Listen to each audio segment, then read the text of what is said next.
Hello, YouTube! Straight from Vancouver!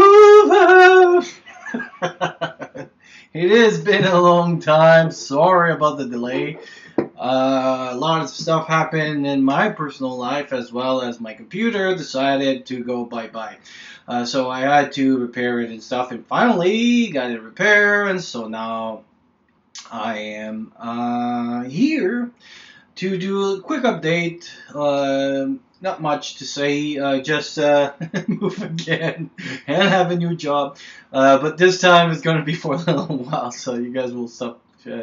Your pussy will stop hearing about that. But beautiful view, despite that the temperature is not nice right now. But yeah, right downtown Vancouver, and I started again at a trauma center. So big emergency, very busy, and all the shenanigans. Um, so that was going to be my update. The next few incoming videos, I still have some of the stuff for the summer before my computer crash that I still have that I'll upload. So it'll be a little bit late, but better late than never, they say. Also now, because where I live, it's kind of almost a looking for trouble prepper or survivalists or whatever name that we call each other now. Disaster. I got right on my right here, I got the football stadium, and right on my left, I got the hockey arena. So the two main places, a lot of stuff. So if there's riot, like if we have big games or something, I'm right over there. Also, I got the waterfront right over there, so that means I'm also. I think I am. I have to look at the maps and stuff, but I think where I am, in the zone for tsunamis. And as well as for the first time in my life, I had to take earthquake insurance. So my next few videos will be to get prepared for that stuff because it's all kind of new to me. So I'm gonna not put aside totally, but a little bit my projects for medical because my kit is pretty decent now. But those things I have no clue, so I'll bring you to my journey. As well as this now, it's gonna be our first season skiing in wet powder kind of stuff. So I'm looking forward to that. I guess I don't know. I'm preparing now. I'm going to the gym and have a trainer and all that. And actually, great facilities where I live now. I got pool and all that stuff, so it's awesome. And also, right at the bottom here, I started to work, and I think I mentioned it before, but I started to work on 2 repair kit. Well, 2 to 3. I'm still kind of deciding how I'm going to do, but basically, I would have a kit in my begin kit that will be to repair. What I want to do basically to make all the major repairs. So if a window breaks, like if there's a big storm, then I can repair that. So house break in. So the water faucet or something like that, so that I can continue to work. Also cars and things like that, so that you can, if you have to bug out and your car breaks down, you can bug out. And electronics, so to keep communication going and stuff like that. And then the or also yeah, and not so much in that kit, but maybe. So this is the part that.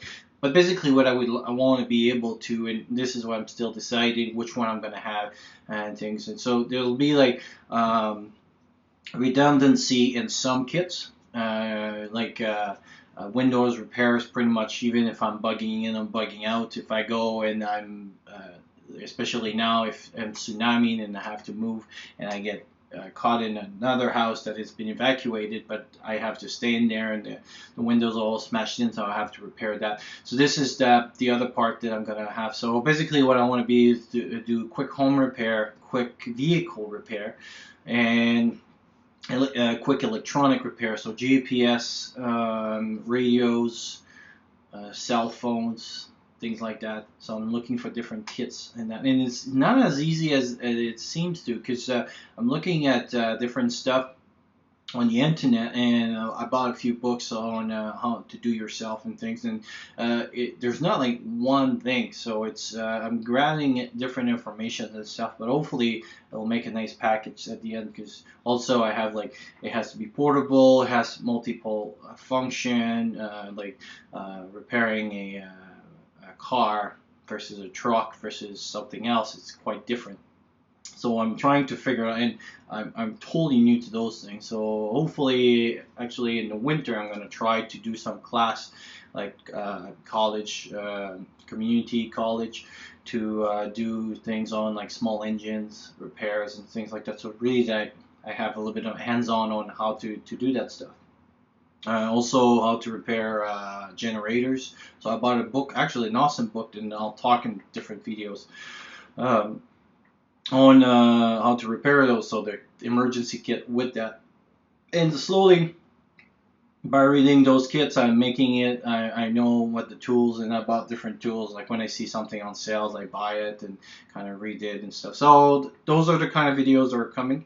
Again, not that I stopped the medical part, but it's going to be more on the back burner. And anyway, it seems like even if that's my specialty, people seem to like more the other videos. Who knows?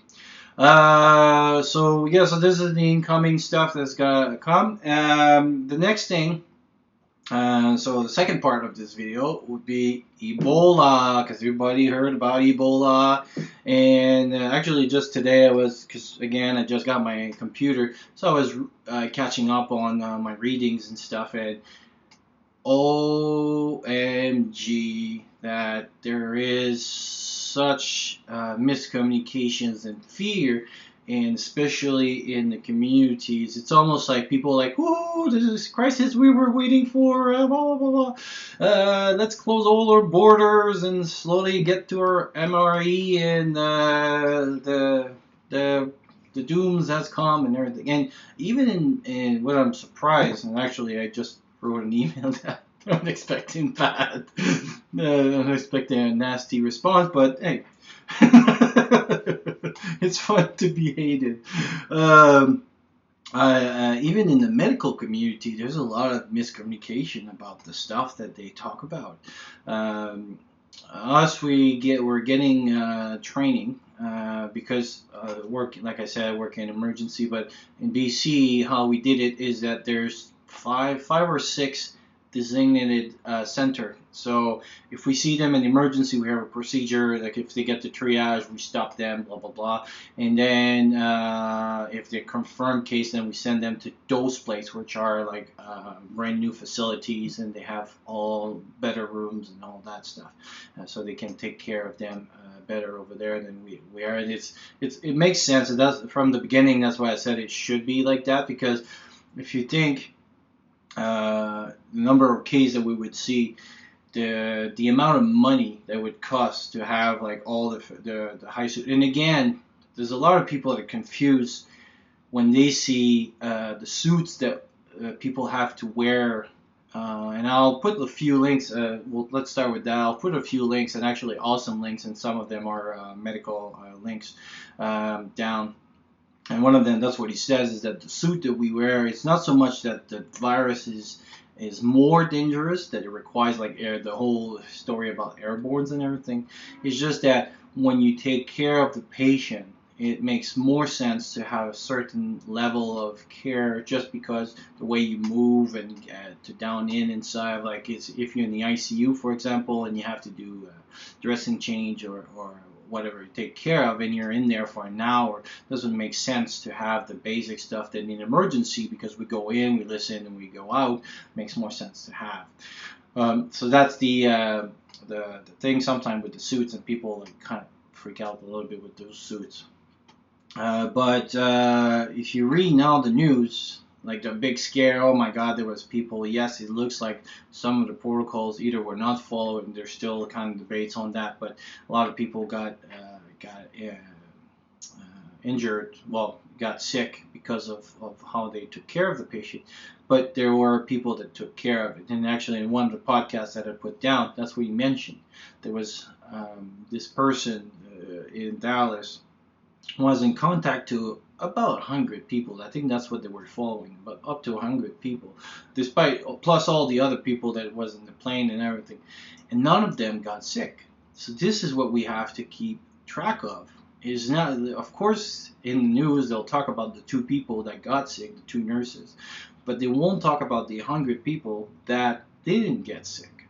So for now, I think it's really the people that is frontline nurses taking care of very sick people, so very late in their procedure. Those are the ones that, and this is the kits and stuff. And there again, as case like this happen, we learn from our mistakes at the same time. I mean, people can always say, we're all well prepared and everything, like anything, like our plans that we do when we prepare for whatever, but we cannot think about every contingency. And then when something happened, it's not so much if a mistake happened, but it's, okay, we responded, boom, we learn, and we react and stuff. So I think today I just read, I know for sure one is out of the hospital. I think the second one as well. So the big disaster that we were supposed to have, and it's gonna doom, we're gonna die, didn't happen.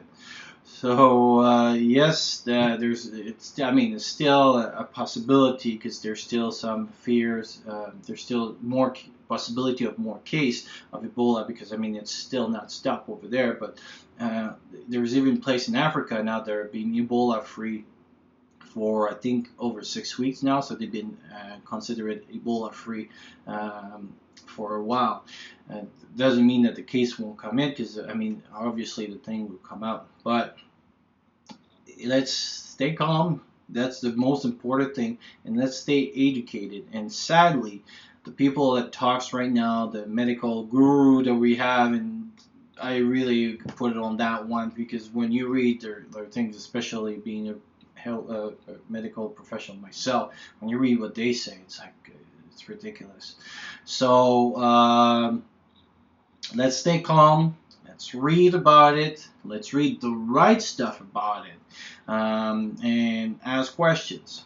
And when we ask the question, and obviously it's always easy to, like, well, they didn't tell us this, they didn't tell us that, and everything, and we can have a whole debate of should they tell us everything that they know all the time, and all that. But let's stick to the facts that there was a lot of people that were in contact that didn't get sick. 2 people that got in contact got treated, and that the situation in the developing world is way different than the place in Africa. They don't have the facilities that we have. They don't have the care that we have. They don't have access to whatever we have. So that it would spread like in Africa, like we do in the culture, is different as well, like how we handle our dead and everything. So it's quite different.